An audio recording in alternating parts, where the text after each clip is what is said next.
Hey guys, it's Kim Constable. This week I wanted to share with you a really effective glute and quad building exercise because many women just do not know how to target their glutes, and the glutes are one of the muscles in the body that we just don't work enough. But losing weight is never going to give you really lovely, full, rounded, perky glutes. It's just going to shred away the fat from around your ass and make it look really flat. And I used to have a really flat bum before I started weight training, but once I started really concentrating on building my glutes and working them at least twice a week in the gym, my whole shape changed, my whole physique changed, and everybody always comments now on what a beautiful, rounded, curvaceous, feminine physique that I have. So this exercise or this workout that I have for you today is really, really effective, and it really doesn't take that long. So just work to your maximum ability. Work up your weights on the sets and give it your best shot. And then at the end of this video, I also have included some posing practice because I have my competition in 7 weeks. It's my bikini competition, and I have been practicing my posing every single day. So I'm posting just like little snippets of my posing practice, and I'm definitely getting better. I'm getting more polished. And so I hope you enjoy that as well. And if you enjoy this video, please do give it a thumbs up and feel free to leave a comment below. And if you would like to follow my journey on Instagram, my Instagram name is Kim Constable Fit. So I hope to see you over there as well. Enjoy! So we're going to start with some leg extensions just to warm up the quads. And the reason why I like to start with leg extensions are because they're a very effective exercise for just targeting the quads and getting the blood flowing around the lower limbs. And I like to get myself in nice and tight with this machine, and also just to make sure that the pad is sitting just above the joint where my foot meets my ankle, and just below the shin bone. You don't want to have it too far up the shin bone. You want to have it so that you can still grip it with the tops of the feet. And you want to warm up in this machine. Now I would do about 5 sets here, and I would start off at a weight of about 30 kilograms and then work my way up quite hefty to maybe double or triple that. So I would probably be lifting about 80 kilograms to 100 at my heaviest set, but maybe only doing 4 or 5 reps. So you really want to tire out the quads with some leg extensions to begin.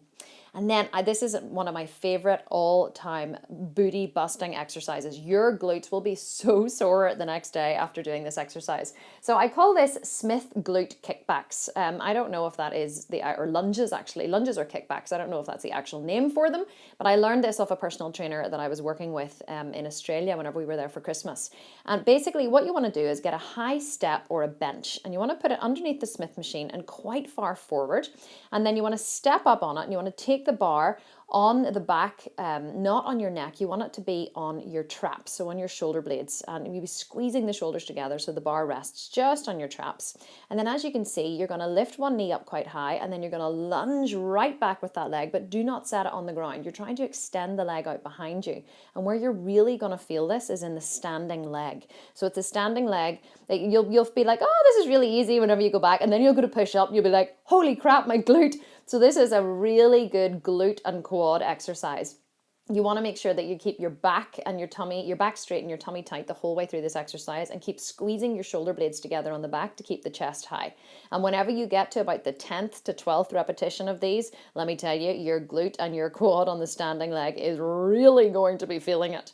But make sure you keep your tummy tight and your pelvic floor pulled up the whole way through, because you do not want this to go into your lower back. You're extending back, and then you're driving up through the standing leg so that you can really push up and feel it in the glute. And then this is another favorite exercise of mine. I actually learned this from my trainer, Curtis. It's called, well, I call them Curtsy Squats, alternating Curtsy Squats. So it's really like you're doing a curtsy. And what you want to do is get the high step and put it lengthways in the middle of the Smith machine. And again, just balance the bar on your traps, not on your neck.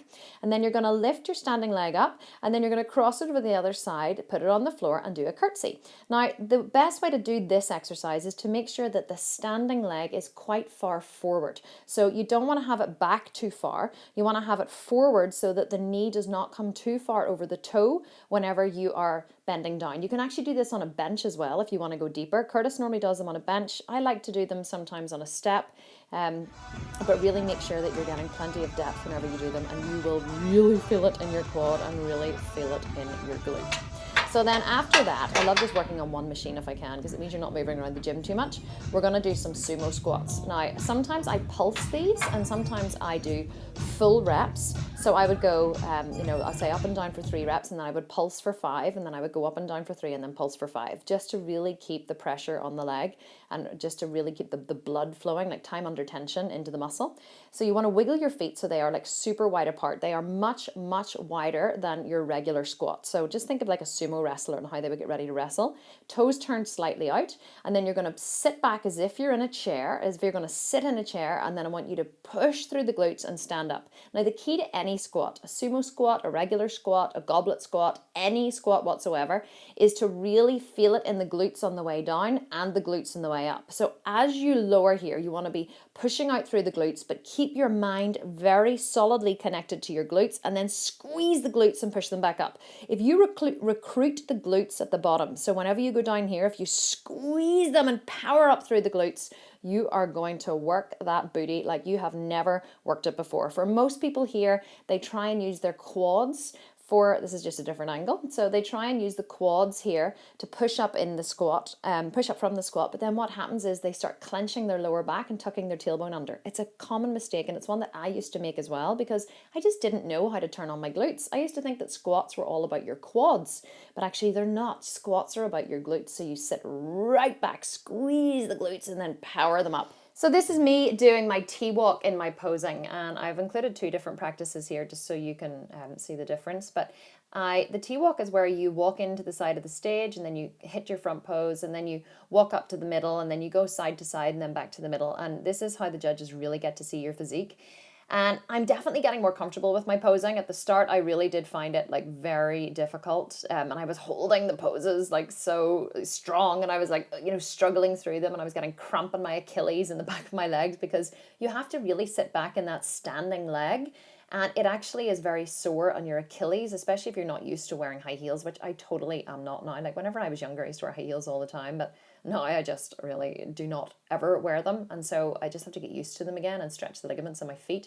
So as you can see, I'm just adding in some like delicate arm movements, and I've actually now added, this was about a week ago, and I've been posing a little more, and I've added in a little more of a saucy walk, really extending through the leg, and I've added in a few more arm movements. Definitely things are becoming much more fluid and much more showman-like, I suppose. So this is one of my favorite front poses. So I hope you enjoyed this video, and I will see you guys next week.